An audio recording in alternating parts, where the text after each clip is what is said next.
Now live. Doug, first of all, wow, way to go. What a find.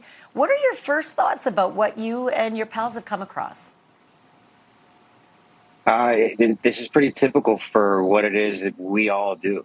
No vehicles underwater for a good reason. And we're really optimistic about the potential answers that some of these vehicles that we discovered beneath the surface of that lake there may hold. But I'm thinking, you're doing this work, you're trying to solve cold cases by diving and finding these vehicles that may have been where the missing person was last driving. But Shazam, you come across 32 of them all at once. That has to be an anomaly in your line of work. Yes. And anytime we find this many cars in one spot, it's definitely indicative of a possible organized crime unit and definitely a dumping ground of sorts. And, we're talking about the time frames you just mentioned. There's a lot of organized crime, a lot of cartel activity during those decades in South Florida.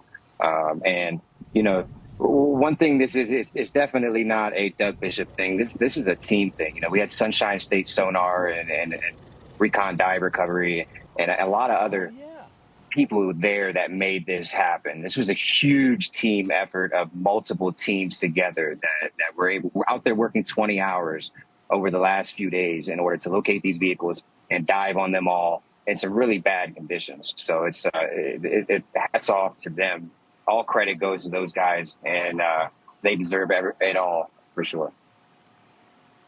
Well, you're certainly self-effacing, but I'm going to say what I heard about you and your work was that you were feeling out the plates almost by braille to get that information to the surface. So you're effectively supplying the police with what could be evidence that will solve, cold cases that could be cold back to the 40s. Correct. Absolutely. Just because none of these vehicles matched up to the cases that we had in our databases doesn't mean that these vehicles are connected to other missing persons cases that just weren't reported. And just because a vehicle is considered dumped and stolen, we also know that the bodies turn up in stolen, dumped vehicles, especially from those decades and that time frame. It is actually a very popular method of disposing of human remains related to various criminal activities.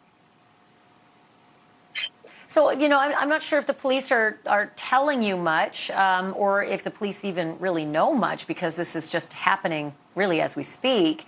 But have they shared anything with you, given the fact that you were the person that brought this trove of sort of mysterious evidence?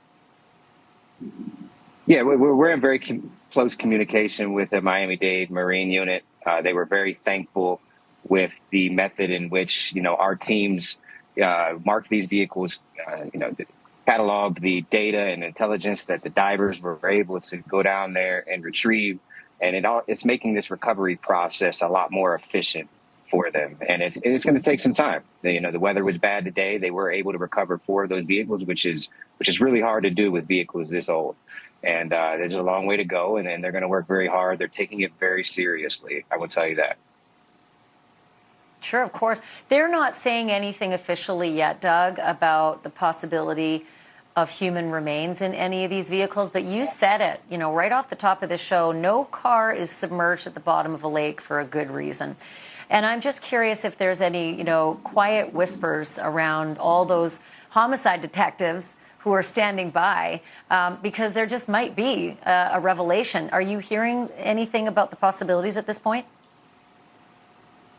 Oh, absolutely. They are on the edge of their seats. They fully expect any one of those vehicles to possibly hold answers for a family and their community in one of their cases. It's extremely likely, especially when there's that many vehicles in one location.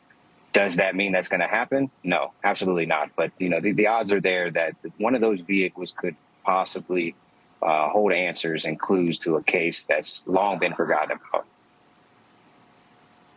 I'm trying to picture, you guys down there diving. It's murky. You're probably not surprised if you come across one vehicle, maybe even 2.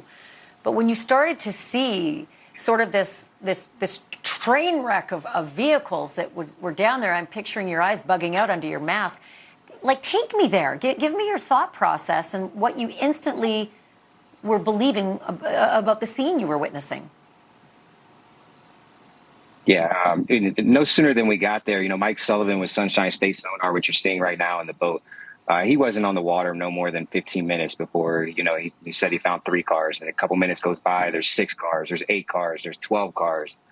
So it's in our line of work. This is why we do what we do. We're hunting cars underwater, and when we have that many cars in one place, we know we have our work cut out for us. But that's what we're after. That's exactly why we do what we do. And it's some very intense moments topside when the divers are all diving.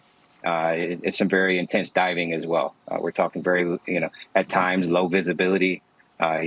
You don't know what's next to you, whether it's an alligator or a fish, but you have a mission that you're focused on, and what you're doing it has to be very thorough. When we're down there, we're cataloging, the intelligence from those vehicles, makes, model, license plate, and whatever we can come up with while we're down there. That way, when we get back topside, we can turn that intelligence over to the authorities, so then they can take it from there. Thank you for watching. Go to newsnationnow.com to find News Nation on your television provider. And don't forget to click the red subscribe button below to get more of News Nation's fact-driven, unbiased